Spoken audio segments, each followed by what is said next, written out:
Bismillahirrahmanirrahim. Assalamualaikum warahmatullahi wabarakatuh.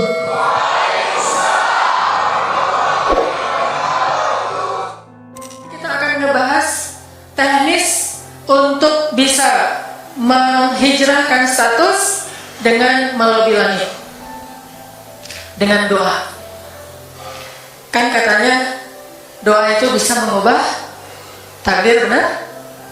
Benar nggak tuh? Allah yang mengubah takdir dengan doa. Jadi bukan doa mengubah takdir, tapi Allah mengubah takdir dengan doa. Dan takdir itu bisa dirubah-rubah. Suka-suka Allah dong. Orang Allah yang nulis takdir, yamhullahu ma yasha'u wa yuthbit, kata Allah. Allah bisa menghapus apa yang Dia tulis dan bisa menetapkan. Jadi nggak usah pesimis, nggak usah putus asa dulu. Wah, kayaknya memang takdirnya nggak bisa, orang yang jahat kayak saya, yang pernah punya masa lalu yang kelam, menikah dengan akhwat yang hafizah dari pesantren apa gitu, kan kayaknya takdirnya nggak. Wal hafizin, wal hafizat, gimana sih? Wal hafizin, gimana sih ayatnya? Saya jadi lupa. Orang yang soleh, orang yang menjaga diri dengan orang yang menjaga diri, orang yang soleh dengan orang yang soleh. Atau ibin litaibat, maaf, atau ibin litaibat, orang yang baik ketemu orang yang baik. Tapi kan saya mah orangnya udah keburu nggak baik duluan. Sekarang lagi belajar jadi orang baik tapi belum baik-baik amat. Sedangkan dia mah udah terpelihara dari dulu. Kayaknya kita mah nggak sekufu, nggak selevel, beda dunia. Yang satu dunia putih, satu dunia hitam. Ini gimana nih, nggak ketemu nih. Takdirnya mungkin kita emang nggak layak untuk dia, tetapi dengan doa Allah Subhanahu Wa Taala berkuasa untuk mengganti takdir. Makanya malam ini kita akan belajar tentang bagaimana menggunakan jalur langit untuk bisa mendapatkan hajat kita, baik menikah, dapat kerjaan, punya anak, dan keajaiban-keajaiban lain yang bisa kita dapatkan kalau kita tahu cara menggunakan jalur langit. Sebelum kita masuk materi itu, yuk kita tilawah bareng-bareng ayat yang standar lah tentang doa. Udah pada tahu kan? Silakan dibuka. Ayat apa? Surat Al-Baqarah ayat 186. Itu standar banget kalau bab doa. Surat Al-Baqarah ayat 186.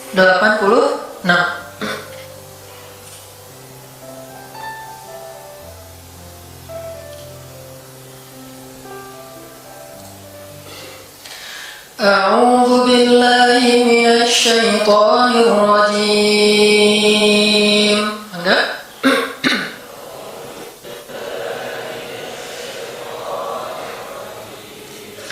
Bismillahirrahmanirrahim.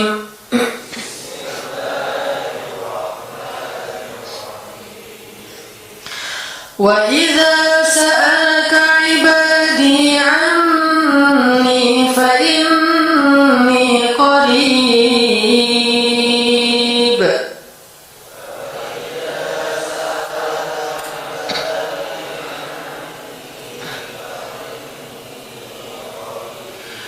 Ujibu da'watad da'i idza da'an.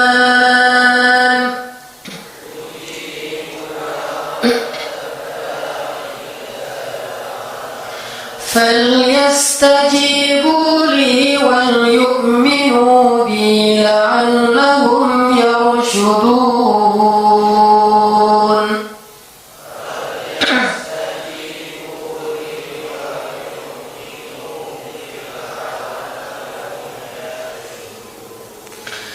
Dan apabila hamba-hambaku bertanya kepadamu tentang aku, maka jawablah bahwasanya aku dekat. Aku mengabulkan permohonan orang-orang yang berdoa kepadaku apabila dia memohon kepadaku. Maka hendaklah mereka memenuhi segala seruanku dan hendaklah mereka beriman kepadaku agar mereka selalu berada dalam kebenaran. Shadaqallahul azim. Teman-teman yang dirahmati Allah Subhanahu wa taala, ayat ini adalah ayat, kalau kita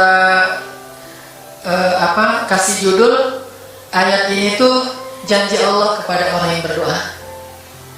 Janji Allah kepada orang yang berdoa. Makanya doa itu benar-benar senjata orang mukmin. melebihi senjata apapun yang dimiliki oleh seseorang. Paling dahsyat itu kalau punya doa. Jadi kalau orang yakin kepada Allah, maka dan keyakinan dia kepada Allah lebih besar daripada keyakinan dia kepada apapun, maka selama dia masih bisa berdoa kepada Allah, dia tenang. Ada masalah dikit, oh ilahi. Ada masalah dikit, ilahi. Ada masalah dikit, Rabbi. Terus saja. Ada masalah sepele apapun, minta ke Allah. Ada masalah apapun, minta ke Allah. Dan kata Nabi, janganlah kalian menjadi lemah dalam berdoa, karena sesungguhnya tidak akan binasa seseorang selama dia masih berdoa kepada Allah. Itu hadis Nabi dari Aisyah. Janganlah kalian menjadi lemah dalam berdoa, artinya jadi pundung, jadi putus asa dalam berdoa, karena tidak akan binasa seseorang selama dia masih berdoa kepada Allah Subhanahu wa Ta'ala. Jadi kalau kita masih terus mengharap dan meminta kepada Allah, kita nggak akan binasa, kita nggak akan kalah, kita nggak akan rugi. Dan kata para ulama, segala sesuatu di dunia ini akan pergi dan tidak kembali. Ini clue penting nih, bisa dicatat. Segala sesuatu di dunia ini akan pergi dan tidak akan kembali kecuali doa. Dia pergi dan dia pasti akan kembali. Segala sesuatu kalau udah pergi di dunia ini nggak akan kembali lagi. Kalau pergi di sini maksudnya pergi kepada Allah. Tapi kalau doa pergi ke Allah, dia pasti akan balik lagi kepada yang meminta. Satu-satunya yang pergi ke Allah dan kembali di dunia ini hanyalah doa. Makanya ayat ini kalau kita kasih judul adalah janji Allah kepada hambanya yang berdoa. Allah berjanji, apa kata Allah? Inni qaribun. Aku itu dekat. Maksudnya nggak mungkin aku nggak dengar doa kalian. Begitu kita berdoa, kita pikir Allah dengar nggak ya? Jangan-jangan kok doa saya belum diijabah, kayaknya Allah nggak dengar yang kemarin, saya harus keraskan lagi suara saya. Nggak, ini qarib, arti ini qarib, aku itu dengar banget apa yang kamu ucapkan. Nggak usah diucapkan, di dalam hati aja Allah udah dengar. Siapa yang pernah berdoa di dalam hati terus langsung Allah ijabah? Rasulullah. Coba teman-teman buka awal juz kedua. Ayat surat Al-Baqarah ayat 144. Itu gara-gara Nabi ada harapan di dalam hati tapi nggak berani ngomong gitu ke Allah, cuma dipendam di dalam hati doang. Tapi langsung diijabah oleh Allah. Ayat surat Al-Baqarah ayat 144. Allah berfirman, "Qad nara taqalluba wajhika fis samaa, falanuwalliyannaka qiblatan tardaha, fawalli wajhaka syatral masjidil haram, wa haitsu ma kuntum fawallu wujuhakum syatrah, wa innal ladzina utul kitaba la ya'lamuna annahu al-haqqu min rabbihim wa ma Allahu bighafilin 'amma ya'malun."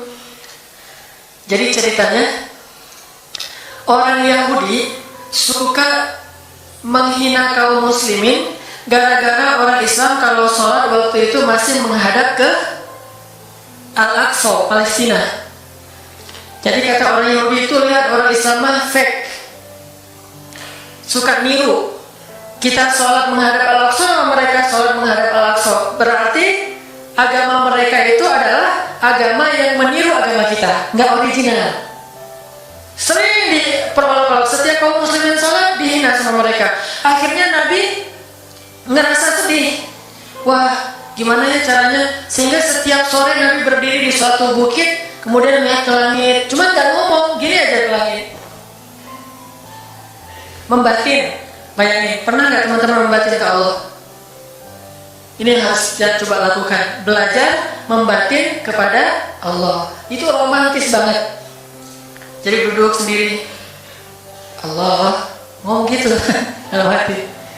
Dan yakinlah ini, kalau Allah tuh dengerin. Jangan pikir saya kayak ngomong sendiri, kayak orang kurang waras. Enggak, Allah tuh mendengar. Jadi kita batin aja sama Allah, ngomong dalam hati, ya Allah, saya tuh lagi gini, ada masalah. Ngomong dalam hati kita, please Allah, please, gitu ya. Nah, itu kalau kita membatin, inni qaribun wa asirru qaulakum aw ijharu bih innahu alimun bidzatis sudur. Jadi Nabi nggak enak mau ngomong, ya Allah tolong dong pindahin kiblat dari Masjidil Aqsa ke Masjidil Haram, soalnya daripada dikata-katain melulu sama orang Yahudi, mau ngomong kayak gitu tuh nggak enak sama Allah, malu Rasul ke Allah. Masa kiblat aja minta dipindahin. Akhirnya Nabi cuma ngeliat ke langit aja tiap hari. Udah selesai? Wah, besok lihat lagi ke langit. Turunlah ayat ini. Sesungguhnya kami telah melihat bagaimana kamu selalu menengadahkan wajahmu ke langit, maka kami palingkan kiblat ke arah yang kamu sukai. Coba lihat. Turun wahyu untuk merespon doa Nabi yang bahkan belum diverbalkan, belum diucapkan dengan kata-kata, tapi Allah udah ngerespon. Ini kan keajaiban doa nih. Cuman kita seringnya ngerasa udah minta berkali-kali kok nggak dikasih-kasih. Kita belajar sekarang. Rasul nggak usah minta pakai verbal, cuman membatin doang dalam hati, Allah udah ngasih. Pernah nggak teman-teman ngerasa kayak gitu? Ada kepengen sesuatu, tiba-tiba terwujud. Pernah kan? Tapi kepengennya yang baik-baik. Pengen misalnya, aduh, saya pengen banget umroh, cuman mau ngomong kayak gitu mah, saya mah orangnya kayaknya nggak mungkin bisa umroh kalau ngandalin harta.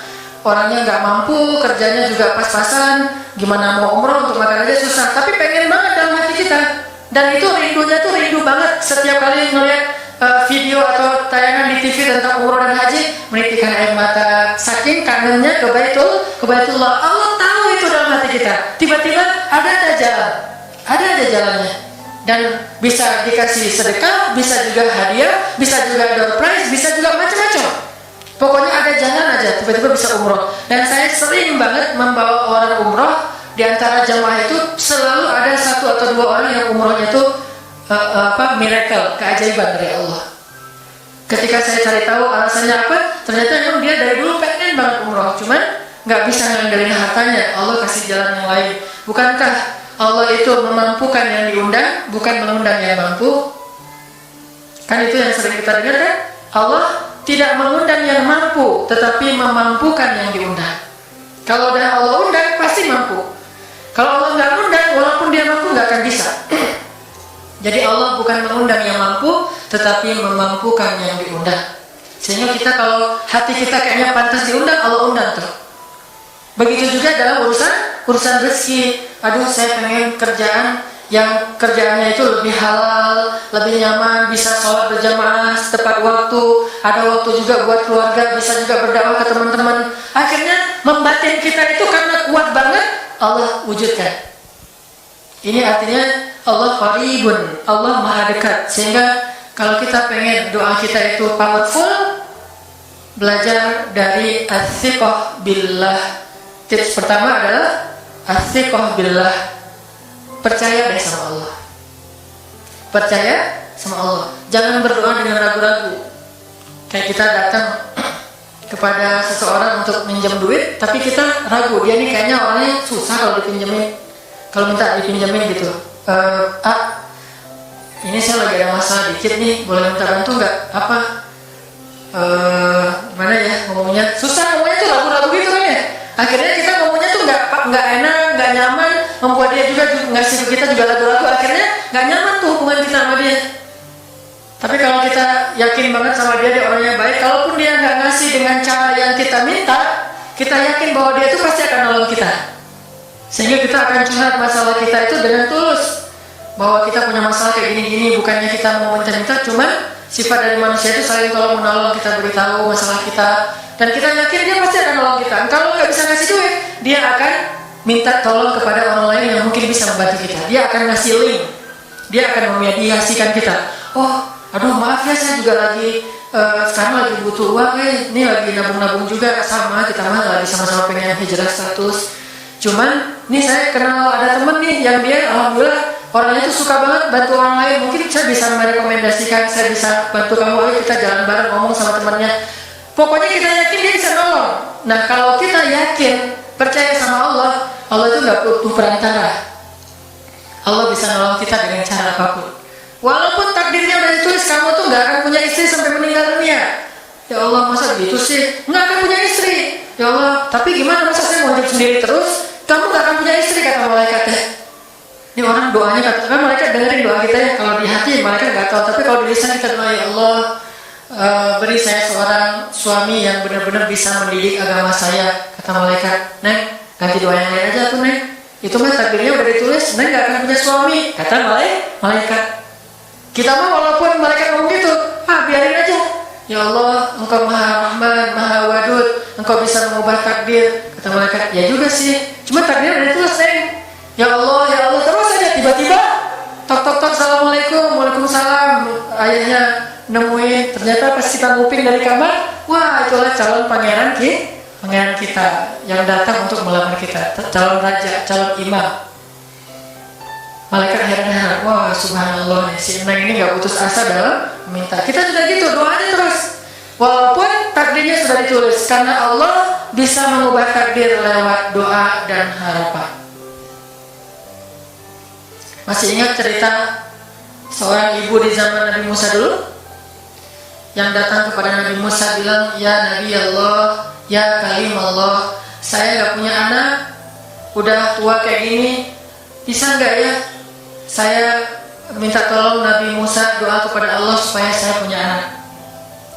Kata Nabi Musa, bisa aja sih, gak apa-apa ibu. Ya udah saya doain, ya Allah, ini ada ibu minta anak. Kata Allah, ya Musa bilang ke dia nggak akan punya anak, itu sudah takdirnya. Kata Nabi Musa, ibu maaf, udah ada jawaban nih dari Allah. Gimana ya Nabi Musa? Allah bilang takdir ibu nggak akan punya anak. Oh gitu ya, ya udah deh pulang. Sampai di rumah, ya Rahim, doa aja terus. Besok datang lagi, karena dia pengen tahu kabar dari langit. Nabi Musa itu bisa bicara ke langit. Ya Nabi Allah, saya mau tahu nih, kira-kira Allah sudah memperkenalkan belum ya permintaan saya? Permintaan apa? Ingin punya anak.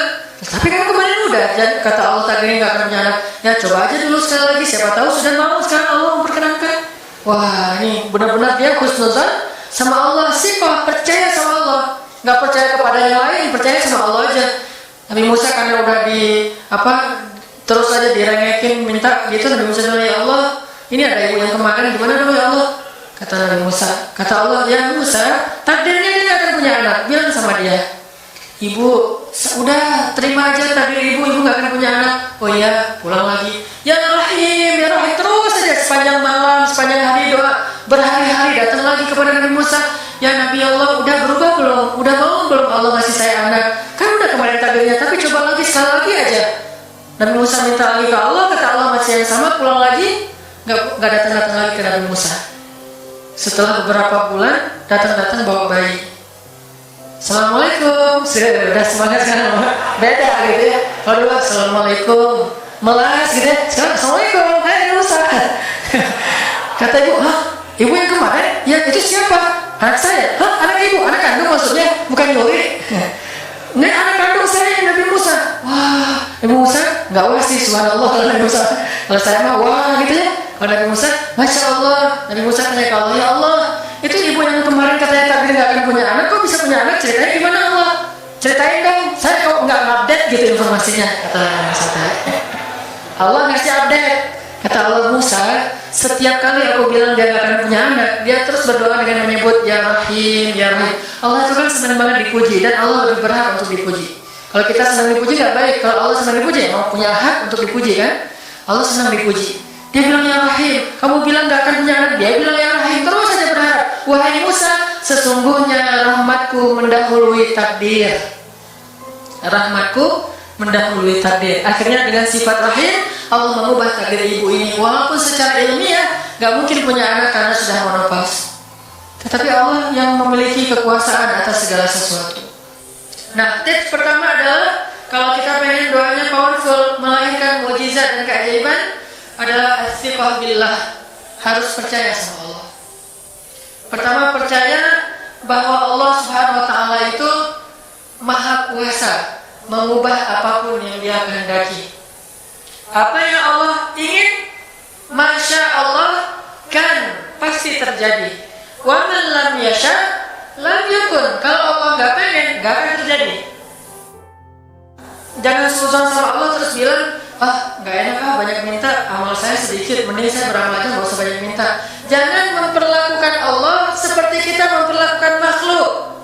Orang kalau kita banyak minta, dia akan kesulitan, lama-lama dia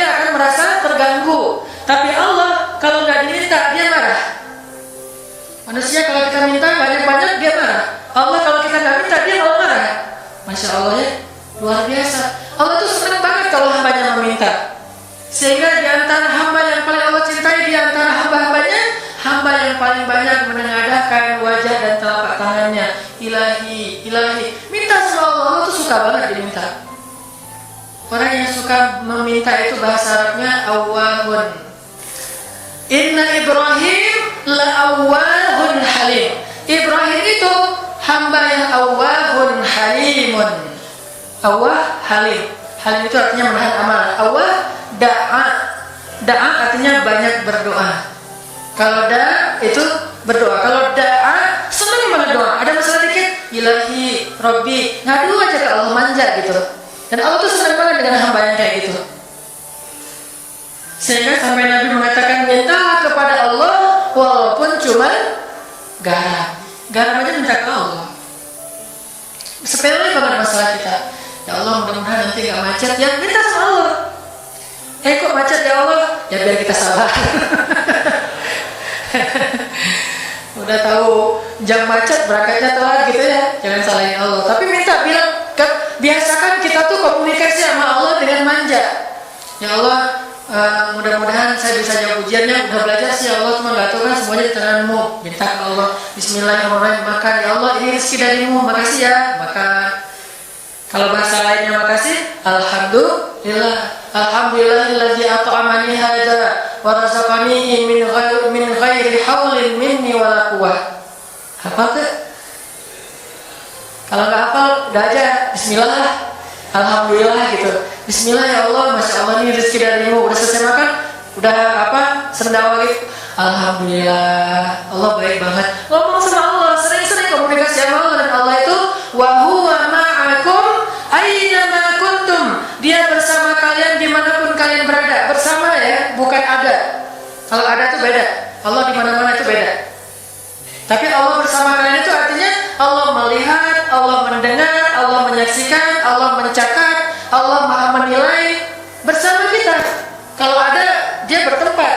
Sehingga nanti kalau ada anak bilang, "Mah, Allah di mana?" Allah ada di mana-mana, Dek. Tadi dia malah karena cerdas, kalau gitu di WC juga ada, kan nggak boleh kan? Ini jawaban yang keliru, kurang filsafat. Allah itu bukan ada di mana-mana. Allah bersama kita dimanapun kita berada. Itu beda. Kalau bersama, ma'iyah artinya Allah melihat, menyaksikan, mendengar, menghargai, dan terus memelihara dimanapun. Sehingga nggak usah khawatir bahwa ini mah nggak di masjid, nggak apa-apa. Selama bukan di tempat yang najis seperti di kamar mandi atau di mana ya, tempat-tempat yang nggak boleh, kita itu mah nggak. Tapi yang di tempat yang umum, di pasar, di jalan, lagi di kendaraan, di dalam masjid, di luar masjid, Allah, ilahi, Rabbi. Kalau perlu lebih ini lagi lebih manja lagi, pakai irama dikit, Allah gitu. Kayak orang manggil temennya gitu. Atau kita miss call Allah dulu. Ya Allah, udah nggak ngomong apa-apa. Itu miss call, miss call Allah. Ngapain miss call? Caper, kangen sama Allah. Allah, Allah gitu lagi. Itu zikir kan? Allah, Allah, Allah. Kata Allah, ada apa hambaku? Allah lagi, Allah lagi, Allah lagi. Terus saja Allah di miss call berkali-kali. Pas Allah buka, wah 100 miss call. Allah 100 kali zikir. Udah 100 kali miss call, Allah yang telepon balik. Ada apa hambaku? Wah, ditelepon sama Allah. Lewat kejadian-kejadian hidup, tiba-tiba ada kejutan dari Allah. Langsung bilang sama Allah, thanks Allah. Kan berarti itu sama Allah. Jangan semua cuma sama cewek doang bilang thanks, segala macam bahasa-bahasa yang keren. Sama Allah juga harus keren. Tapi setelah thanks, alhamdulillah, karena itu yang paling baik. Intinya harus percaya sama Allah. Allah tuh senang banget didoain, kita berdoa kepadanya gitu. Allah tuh senang. Terus makna percaya sama Allah juga, kita percaya bahwa Allah itu nggak akan ngecewain orang yang berdoa. Ujibu da'watad da'i idza da'an. Aku pasti mengijabah doa hamba-hamba yang berdoa padaku. Enggak usah khawatir, pasti diijabah. Tapi kok masih belum aja Ustaz. Nah, kita harus belajar apa itu makna diijabah. Jangan-jangan Allah udah mengijabah kita nggak ngerti. Kayak ada analogi tentang orang yang tenggelam, terus dia meninggal sambil berdoa, Allah kok nggak nolong saya? Bukankah aku sudah mengirim pelampung? Jadi pelampung itu cara Allah menolong kita. Kita harap ditolongnya tiba-tiba selamat aja di pantai. Nggak kayak gitu. Allah punya cara. Sehingga kita harus belajar memahami maksud Allah. Allah maksudnya apa? Di antara cara Allah mengijabah, kata para ulama, satu, Allah mengijabah persis seperti yang kita minta. Dua, Allah mengijabah yang lebih baik dari yang kita minta. Yang ketiga, Allah kalau nggak ngasih persis, ngasih yang lebih baik, dikasih di akhirat. Bahkan itu lebih keren daripada di dunia. Kok di akhirat sih? Ntar dulu. Akhirat itu jaraknya nggak jauh dengan kita. Cuma 60 tahun. 60 tahun itu cepat banget loh. Sekarang rata-rata usianya berapa? Bahaya kalau nanya usia. Kalau saya udah setengah, udah 30-an tahun. Teman-teman pasti masih 17 ya. Angkatannya dan 17. Nggak ada, di bawah 20 tahun, di bawah 20 tahun. Yang di atas 40. Gue nggak berani ngangkat tangan, ada sih. Artinya waktu 60 tahun itu nggak lama, sebentar doang. Jadi analoginya gini, kita lagi kuliah, pengen nikah. Terus kita naksir sama seorang cewek cantik banget.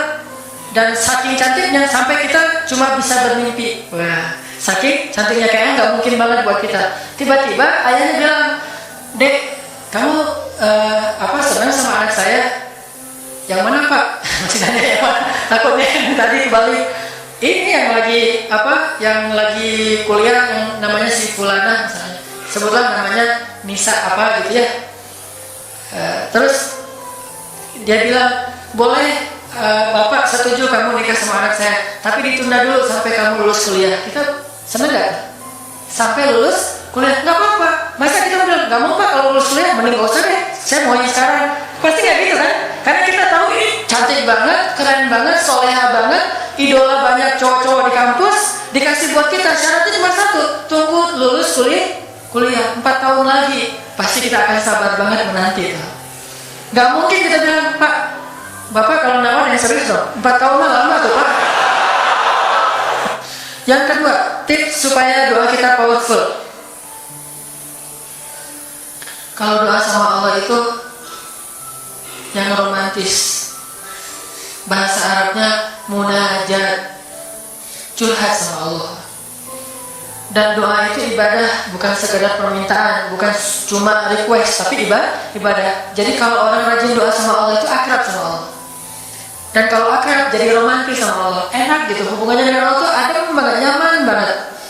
Pas dia berdoa, "Ilahi," gini ngomong kayak Nabi Zakaria yang tadi di surat Maryam pas sholat rakaat kedua.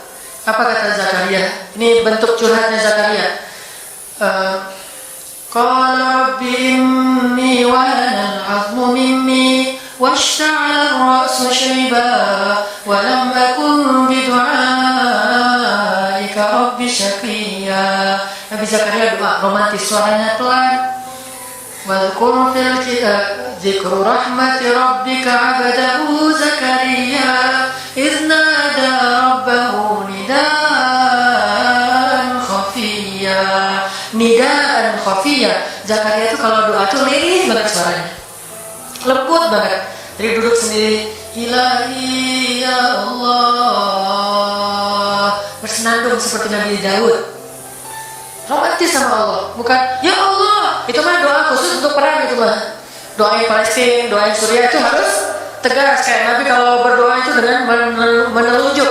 Kadang Nabi mengangkat tangan, kadang Nabi mengangkat kedua tangan sampai tinggi, kadang Nabi nggak mengangkat tangan, kadang Nabi memakai telunjuk. Semuanya itu sunnah. Ya, kita saling debat masalah nggak boleh angkat tangan. Kadang Nabi mengangkat tangan, kadang Nabi tidak mengangkat tangan, kadang Nabi malah menunjuk gini. Kalau urusannya bab perang, biasanya gini, "Ya Allah, ya Allah," bukan nyuruh Allah ya. Beda kesannya nunjuk Arab dengan nunjuk Indonesia. Kalau Arab, ngapain lu nunjuk gue? Kan gitu ya. Kalau Allah mah nggak kayak gitu. Allah pakai bahasa Arab, jadi pakai filsafat Arab. Nunjuk itu maknanya sangat berharap dan tegas gitu.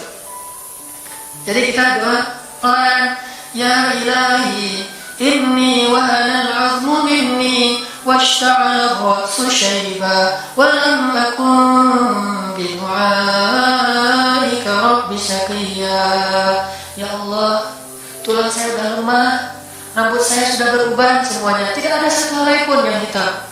Tapi saya belum pernah berputus asa dari berdoa kepadamu ya Allah. Ini namanya curhat. Wa inni khiftul mawaliya min warai. Ya Allah, saya takut banget kalau saya meninggal tidak ada yang meneruskan dakwah saya, sedangkan Bani Israel itu mudah tergelincir. Fahabli min ladunka waliya. Ya Allah, beri saya seorang anak. Walaupun istri saya sudah mandul, tapi saya terus berharap kepadamu ya Allah. Ya Allah, please gitu. Waj'alhu rabbi radiyya. Ya Allah, jadikan anak itu yang sangat Engkau ridhoi. Minta Nabi Zakaria ke Allah. Tiba-tiba dapat kejutan. Ya Zakaria, inna nubashshiruka bi ghulam. Wahai Zakaria, bergembiralah, kamu akan punya seorang anak laki-laki.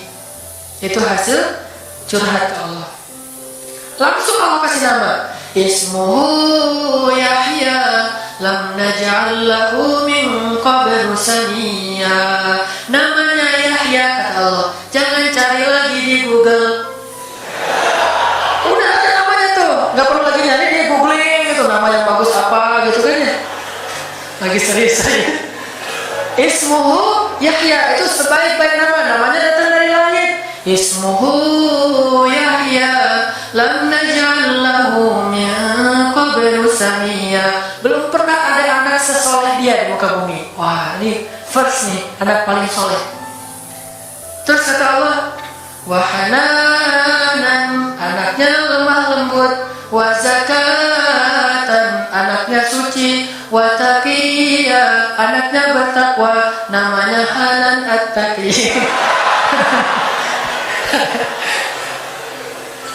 Itu mah doa ya, bukan GR. Karena saya juga belum bertakwa. Hanya Allah yang tahu siapa yang paling bertakwa. Terus apa lagi sifatnya? Wa barram biwalidayhi, anaknya sangat berbakti kepada orang tua. Allah kasih spesifikasi anak yang Allah pengen ngasih kerja karya. Itu luar biasa sifat-sifatnya. Wa barram biwalidayhi, enggak pernah nyakitin orang tua. Wa lam yakun jabbaran 'asiyya, enggak pernah berlaku kasar, tidak pernah bermaksiat, enggak pernah berdosa tuh. Ya. Wassalam, Allah menjaga dia. Wassalamun alayya yawma wulida, Allah jaga dia ketika dia lahir. Wa yawma yamutu, ketika dia wafat. Wa yawma yub'atsu hayya, ketika dia dibangkitkan. Wah, ini dijamin dunia akhirat sama Allah. Hasil munajat. Allah kasih kejutan yang paling istimewa. Makanya bermunajatlah kepada Allah. Ya Allah, titikkan air mata, ngomong sama Allah masalahnya apa. Ya Allah, saya pengen nikah banget. Bukan apa-apa ya Allah, saya pengen punya keturunan yang soleh-soleha. Saya pengen sholat berjamaah waktu tahajud. Saya pengen diimami oleh seorang imam yang baik bacaannya, yang soleh. Saya pengen mendidik anak saya berdua dengan pasangan saya. Saya pengen yang baik-baik, sebutin. Pengennya kita, hajat kita itu apa. Cuman ya Allah, saya kurang modal ngomong apa itu. Gak apa-apa kayak gaya-gaya kita sendiri, gaya Sunda, gaya apa, bebas lah. Ya Allah, kurang modal banget, gimana nih ya Allah, tapi kan Engkau maha kaya ya Allah, bilang gitu. Dan Allah akan mengatakan, lihat hambaku memujiku. Kan kayak kita bilang Alhamdulillahirabbil alamin, Allah bilang hambaku memujiku. Ar-Rahmanir Rahim, hambaku mengagungkanku. Maliki yaumiddin, hambaku gimana sih hadisnya tuh, kan gitu kan. Allah merespon setiap ucapan hambanya. Jadi kita bilang, tapi kan Engkau maha kaya ya Allah. Oh iya benar, cuma saya belum juga nemu siapa calonnya ya Allah. Nah, tapi kan Engkau maha tahu ya Allah. Oh iya, nanti Allah tiba-tiba dalam mimpi disebutin gitu. Wah, jelas spesifikasinya, wajahnya kayak ini, senyum-senyum ke kita di dalam mimpi gitu ya. Terus kasih kartu nama, pas kita bangun ternyata kartu namanya ada di tangan kita. Cie, kayak gitu. Bisa gitu. Tiba-tiba ke-save di HP kita ada nama yang saya perasaan nggak pernah nge-save nomor ini deh. Malaikat yang nge-save. Itu semuanya mukjizat dari Allah. Nggak usah khawatir. Allah punya cara. Tadi mah walaupun hari, tapi sebetulnya pesannya adalah Allah itu punya banyak cara untuk menolong hambanya. Tidak usah kita atur gimana caranya. Bukan kita yang mengatur caranya, kita hanya bermohon kepada Allah. Allah yang punya sekian banyak cara. Allah bisa pakai cara ilmiah, bisa cara yang tidak ilmiah, bisa cara yang berlawanan dengan ilmiah. Ilmiah itu kan ciptaan Allah. Jadi jangan mengukur dengan logika kita, tapi mengikhtiar dengan logika kita harus. Kalau ikhtiar harus ilmiah, tapi kalau iman nggak perlu ilmiah. Sakit, ikhtiarnya ke dokter, tapi yakinnya nggak boleh yakin sama dokter. Ikhtiarnya seilmiah mungkin, tapi imannya nggak boleh ilmiah, rabbaniyah. Allah berkuasa dengan ilmiah, tanpa ilmiah bertentangan dengan ilmiah. Allah bisa menciptakan seseorang dari ayah dan ibunya, bisa tanpa ayah tapi punya ibu doang seperti Isa, atau bisa nggak punya ayah nggak punya ibu seperti Adam. Allah bisa menciptakan onta dari induknya, bisa keluar dari batu seperti untanya Nabi Soleh. Allah Maha Kuasa, makhluk tidak kuasa. Minta sama Allah dengan harapan-harapan yang indah, munajat. Ini sekarang coba kita dengar bagaimana munajatnya Nabi ketika pulang dari Taif. Nabi itu kan sedih banget pulang dari Taif. Luar biasa dihinanya oleh orang Taif.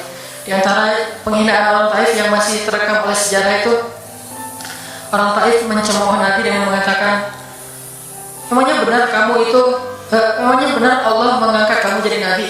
Itu dihina gitu. Muhammad, beneran gitu Allah mengangkat kamu jadi Nabi? Kayak gak ada orang lain? Kata orang Taif. Terus ada lagi yang bilang, Muhammad, kalau kamu itu seorang Nabi, saya tidak berani ngomong sama kamu, nanti saya terkutuk. Tapi kalau kamu bukan Nabi, pendusta, apa yang juga saya ngomong sama kamu? Jadi mending gak usah ngomong aja daripada ngomong dengan pendusta. Intinya dia gak mau ngomong sama Nabi, tapi meracau. Dia bilang, kalau kamu Nabi, kalau saya berdebat kamu, saya akan dikutuk. Kalau kamu bukan Nabi, berarti kamu pendusta. Apa yang juga saya berdebat sama kamu, menghina. Ada yang bilang, wahai Muhammad, pergi kamu, jangan dekat-dekat dengan kampung kami. Disuruh anak kecil mengusir Nabi. Bayangin, bagi orang semulia Rasulullah diusir oleh anak kecil, dikejar-kejar pakai batu kerikil, dilempari, itu luar biasa, berat banget perasaan beliau. Sama anak kecil, sama perempuan, sama budak-budak. Yang laki-lakinya tuh hanya bersorak di belakang. Perempuannya bagi orang Arab dihina oleh perempuan, itu luar biasa penghinaannya. Makanya di Mesir, pengalaman saya ketika di Mesir, orang Mesir itu paling takut sama cewek. Di pasar kalau ada ibu-ibu yang belanja, Mam, bungkusin yang ini, dibungkusin. Gak jadi deh, yang itu aja. Ya, bungkus lagi. Kayaknya gak jadi yang itu aja. Sampai 3 kali si emaknya gak boleh marah. Kenapa? Cewek. Itu di Mesir tuh. Kalau di kita, wah, udah habis itu. Gak usah cewek yang sebaya, ibu-ibu aja bisa dihina di kita kan ya, nggak menghormati orang tua. Kalau di Mesir, perempuan apalagi yang udah umur usia orang tua itu sangat dimuliakan. Naik bus gitu, ada ibu-ibu orang Mesir kan gede-gede tuh, naik bus, dia naik bus aja, naik damri itu susah. Akhirnya barang-barangnya pada diambil sama orang-orang di dalam, dia naik sendiri. Bismillah, masya Allah, gitu orang Mesir kalau lagi naik damri. Pas udah di atas, semua orang berdiri mempersilakan dia pilih tempat duduk yang mana. Itu budaya yang mungkin di Singapura juga, pas saya ke Singapura kayak gitu, tapi kok di Indonesia agak-agak jarang nih. Sering ada laki-laki muda duduk di halte atau di mana tempat-tempat umum, sementara di sebelahnya ada ibu-ibu yang gendong anaknya, tapi nggak ada tempat duduk. Di mana rasa malu dan rasa penghargaan terhadap perempuan. Makanya kalau sampai seorang ribut dengan perempuan di tempat umum, itu di Mesir aib banget. Jadi kalau kita ramai sama seorang cewek atau seorang ibu-ibu di tempat umum, pasti orang Mesir akan marahin kita, nggak marahin dia, walaupun dia yang salah. Aib kata orang Mesir, aib jangan kayak gitu. Tapi kalau kita berantemnya sesama laki-laki, dia akan bilang sallu ala Nabi, salawatlah kepada Nabi. Kayak gitu cara mendamaikan pertengkaran di Mesir. Dan menurut survei kecil-kecilan saya, orang Mesir itu paling sering bertengkar di bus kalau lagi bulan puasa, lapar soalnya. Itu sering banget, asal bulan puasa ramai di bus. Orang Mesir kan suaranya kencang ya, kayak singa gitu. Ramai di campur 2 orang. Akhirnya yang lain bilang sallu ala Nabi, langsung sallallahu alaihi wasallam lagi. Tapi dia sempat salawat dulu. Kalau di kita kan apaan sih, nggak ada hubungannya juga, nggak nyambung, careless gitu. Kalau di Mesir mereka paham, kalau dibilang Nabi langsung mereka menghargai sallallahu alaihi wasallam, terus marah lagi. Ya Allah, sallallahu alaihi Nabi, sallallahu alaihi wasallam lagi. Kadang-kadang saking marahnya sallallahu alaihi Nabi sambil marah, sallallahu alaihi wasallam saya bilang juga. Jadi sampai ada yang bertengkar 2 orang disikapin dengan bijak. Orang Mesir kalau marah tuh suka bilang keledai, ya Ahmad, wahai keledai gitu. Terus yang orang bijak ini kayaknya educated dosen gitu kayaknya, dia bilang, namanya ada keledai selain engkau di sini? Terus dia bilang, nggak ada. Ada. Apapun jawabannya salah. Namanya ada keledai selain kamu di sini. Kalau dia bilang nggak ada, berarti emang kamu sendiri. Kalau dia bilang ada, berarti kamu juga keledai. Cerdasnya luar biasa. Di Mesir dapat banyak luar biasa pengalaman. Intinya apa? Perempuan yang mengusir Nabi di Taif, perempuan, anak-anak, budak. Coba gimana perasaan Nabi? Itu benar-benar nelangsa banget, sedih banget begitu turun dari Taif. Nabi SAW kemudian istirahat, habis dikejar-kejar dari pagi sampai sore di kebun kurma. Nabi lagi istirahat, terus Nabi berdoa. Nih doanya saya bacainnya. Wahai Rabbku, kepada Engkaulah aku adukan kelemahan tenagaku dan kekurangan daya upayaku. Wahai Rabbku, Engkaulah yang Maha Rahim, Engkaulah pelindung orang-orang yang lemah, Engkaulah penciptaku. Kepada Engkau aku berserah diri, ya Allah. Kepada musuh, kepada siapa Engkau akan menyerahkanku, ya Allah? Kepada musuh yang akan mencelakaiku, atau kepada keluarga yang akan membantu urusanku. Tapi apapun itu, tidak ada keberatan bagiku, asal Engkau tidak marah kepadaku. Mau diserahin ke musuh, gak apa-apa ya Allah. Mau diserahin kepada keluarga juga gak apa-apa, yang penting Kau gak marah ya Allah. Ini bahasa Nabi. Terus Nabi bilang, sedangkan kasih sayangmu maha luas bagiku, aku berlindung dengan cahaya wajahmu yang mulia, yang menyinari langit dan menerangi segala yang gelap, dan atasnya lah teratur segala urusan dunia dan akhirat. Dari Engkau menimpakan atas diriku kemarahanmu, aku berlindung dari kemarahanmu ya Allah, dari juga azab-azabmu. Kepada Engkaulah aku adukan perihalku, sehingga Engkau ridho, tiada daya dan upaya melainkan dengan kekuasaanmu ya Allah. Tapi ini kalau kita baca dengan versi Arabnya lebih romantis lagi. Versi terjemah memang agak kaku. Kalau kita tahu bahasa Arabnya, ya Allah, tidak masalah aku diperlakukan kayak gini, tidak masalah aku diusir, aku dihina, aku disakiti, aku dilempari, aku dikejar-kejar. Yang penting Engkau tidak marah kepadaku. Coba, gimana Nabi itu cinta sama Allah. Mendengar doa Nabi yang romantis banget sambil menitikan air mata, tubuhnya banyak bekas luka lemparan batu, bajunya itu kotor.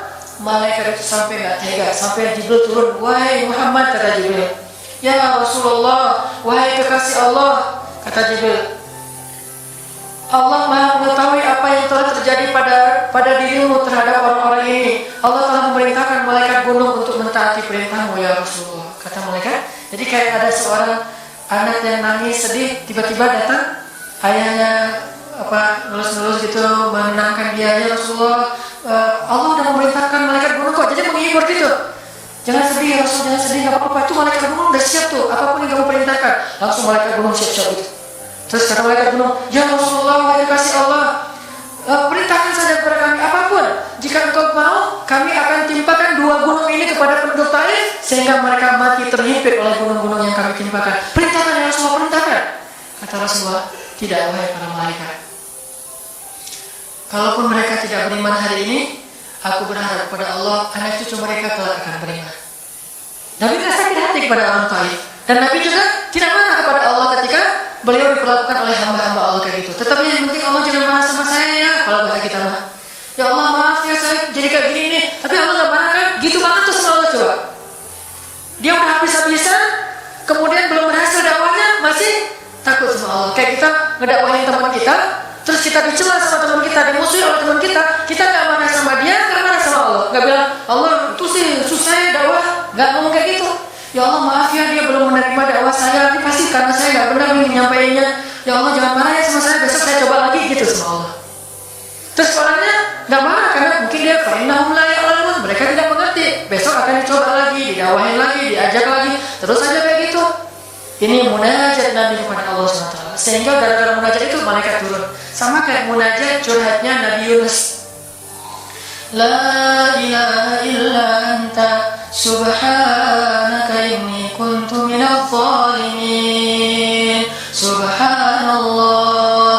Nabi Yunus tuh bermunajat di dalam perut ikan, lirih banget, suaranya tuh pelan banget.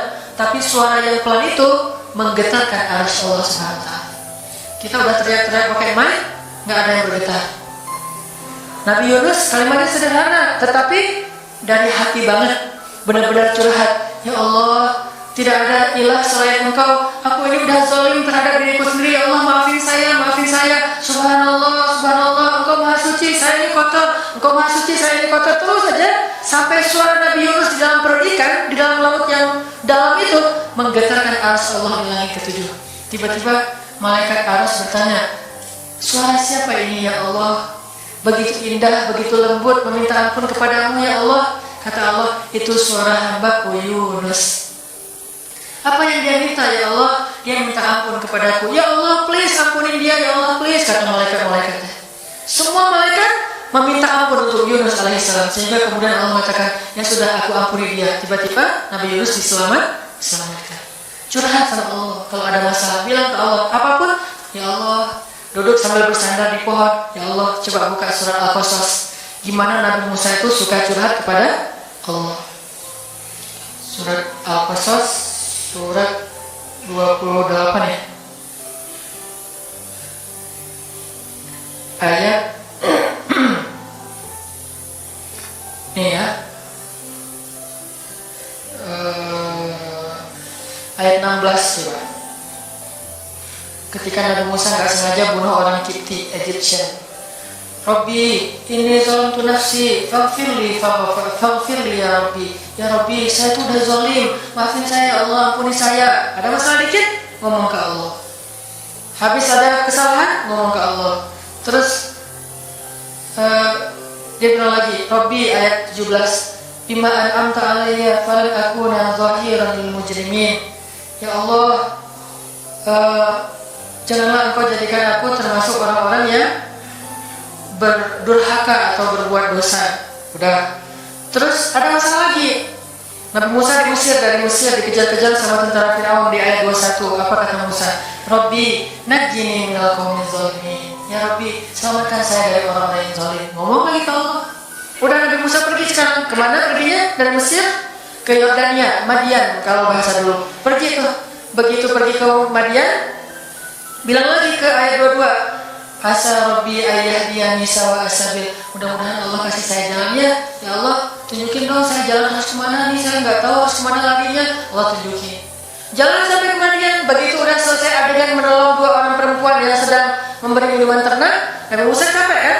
Udah seharian jalan, kemudian kurang makanan, sendiri, nggak jelas negeri yang beliau tuju. Akhirnya beliau bersandar di sebuah pohon di ayat 24. Terus beliau mengatakan, Rabbi, ini ma anzalta ilayya min khairin faqir. Ya Allah, saya butuh banget kebaikan darimu ya Allah. Saya sekarang lapar, saya haus, saya gak punya tempat tinggal. Saya sangat butuh kepada kebaikan darimu.